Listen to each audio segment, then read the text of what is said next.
Sometimes he fell asleep. He was old and forgetful, and sometimes he would fall asleep. His hand would slip from the switch, his body would become heavy with exhaustion, and slowly he would collapse onto his desk, and he only slept for 2 minutes. Well, 4, and if it's really long day, sometimes 6, but never 5, because it couldn't be split apart evenly, and it's an odd number, which just bothered him. The humans down below called his sleeping spells eclipses, and usually had it broadcasted on the news. They marveled in it. He was embarrassed by it. His boss claimed that it was enough of a punishment for him, and he shyly agreed. But he made up for his actions.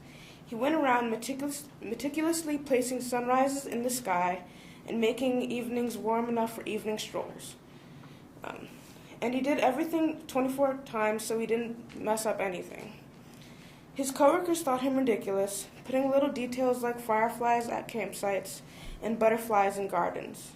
His coworkers would hassle him, but no one hassled him more than Nightshade. "What are you doing there, Sundance?" Concentrating, he slowly stops kneading the clouds and sighs, putting the clouds gently back in the sky. "You know I do this every day," he says with a happy lilt in his voice. "Of course you do," he says under his breath. "I heard there was another eclipse last night, buddy. Fall asleep on the job again?" He leans in and whispers, "You know you could get fired for that, right?"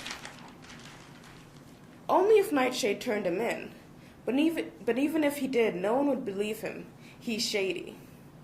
He snorts at his own jokes and forgets his audience. "What's so funny, Sundance?" He wraps his slender moonlit arms around him in a death grip and starts squeezing. "Huh? What's so funny?" "I'm a lot stronger than you, remember, Nightshade?" And for a tense moment, Nightshade doesn't let go. Sundance knows that Nightshade craves his job, and he had suspicions that were confirmed tonight. He forces a jovial laughter and grins to his dimples show. Unraveling Nightshade from his neck, he looks him square in the eyes. "I do not fear you, Nightshade, nor will I ever give up my job to you." At 5'5" with boyish blonde hair, Sundance looks straight out of the human's Hallmark cards. But he was 6,000 years old, and despite his appearance, he knew a lot more than Nightshade. But right now he was staring so intensely at Nightshade that he had to break eye contact first. "Have a good night," he pats his arm and skips to the human world. Reaching into his pocket, he pulls out the stars and marvels at their beauty. Nightshade didn't get it. He couldn't see what his boss could see, what he could see, what even the humans could see. That there's beauty in everything, especially the small things. The sunrises, the clouds, the fireflies and butterflies and stars.